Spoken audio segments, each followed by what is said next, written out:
Hello everyone, my name is Devananda Vinod and I'm a student of Devgiri CMI Public School, Kozhikode. Today, I'm here to present an essay titled The Breathing Clay, written by John Mannarathara CMI.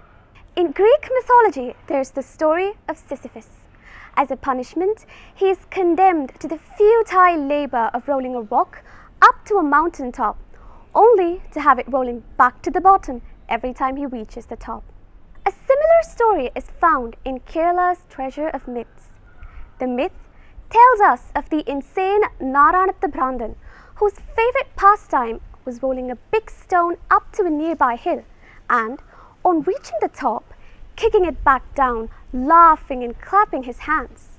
He did this repeatedly, even when the stone rolled down over him, his clothes got torn off and his body lacerated. People watched this absurd activity in complete horror and bewilderment, wondering at the madness of Mannarathara. What do you do when once you've reached the heights you set out to climb and find out there is no further way up? The ideal solution is to approach the target afresh by repeating the process. It not only renews and strengthens the body, but also the mind. The rock serves as a means for constant endeavor. It serves as a medium whose weight strains the body towards renunciation of comfort and increases its endurance of pain in order to achieve the heights of self-actualization. When the soul carries the rock up to the mountain top, the rock then rolls down, symbolizing the body being discarded and worldly attachments being forsaken. The rock returns to the base only to be pushed up again. This uphill-downhill journey continues unabated through generations.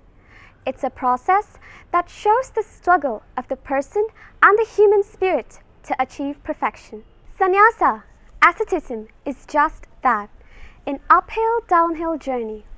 The ascetic dreams of the heights of nirvana, salvation.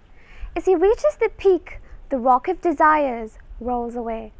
The sannyasi is one who, by penance in austerity, solitude and silence, keeps himself from forgetting the fact that the soul is destined to scale the heights and reach the summit of divine experience. The monk leaves the world, retires to the lonely hilltop, ascending by his prayer into his highest and immeasurable expanse. The monk who has attained salvation should come down and help ordinary souls make the climb. Sannyasa is, therefore, by its very nature, a call to ascend and descend.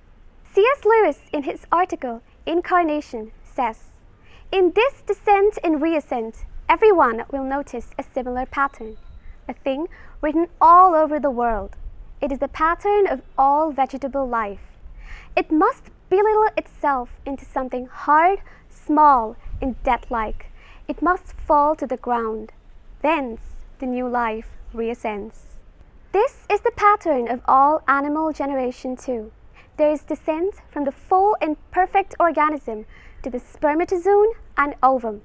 In the dark womb, a life that is inferior in kind to the species that is being reproduced.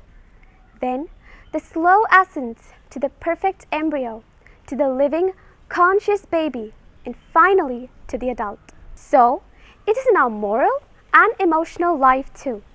The first innocent and spontaneous desires have to submit to the death-like process of control or total denial. But from this, there is reascent to fully formed character, in which the original matter operates, but in a new way. Death and rebirth, go down to go up. It is a key principle. Through this bottleneck, this belittlement, the high road nearly always lies. Thus, ascent and descent, renunciation and resurgence all take place in nature, in the ordinary day-to-day lives of human beings. Even the innocent and spontaneous desires are subjected to either control or total and death-like denial. Even God, the giver of life, underwent the same thing. it necessarily represents a new humanism where divine union and service to humanity become a cyclical celebration of a spiritual life. Kuriakose alias Chavara understood this twofold call. Chavara, along with Father Palakil and Father Porukara, built a monastery on the high hill of Mannanam, known as the House on the Top. It plays a vital role in helping compatriots to reach the heights, renew themselves through sannyasa, and to ensure salvation. It becomes a house of penance, tapasubhavanam, where members assiduously engage in ascetical practices to gain the boon of the mystical grace of vision. Thus, it becomes a house of vision, darshanavida, where they see God and His dreams about humanity and the entire creation.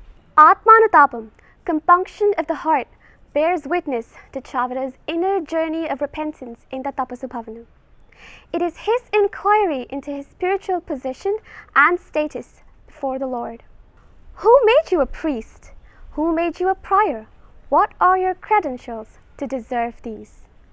These are the sort of questions Chavara raised concerning his own insignificance.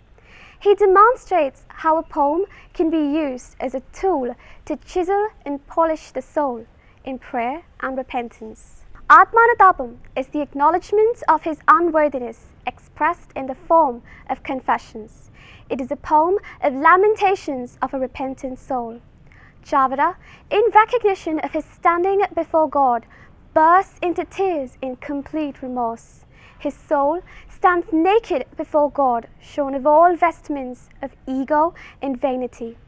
He declares, like Job, when he was deprived of all worldly possessions and tormented with all kinds of adversities, what God gave, God takes back. Praise be to God. This is purification of the soul. It is the soul's deep experience of worthlessness and repentance.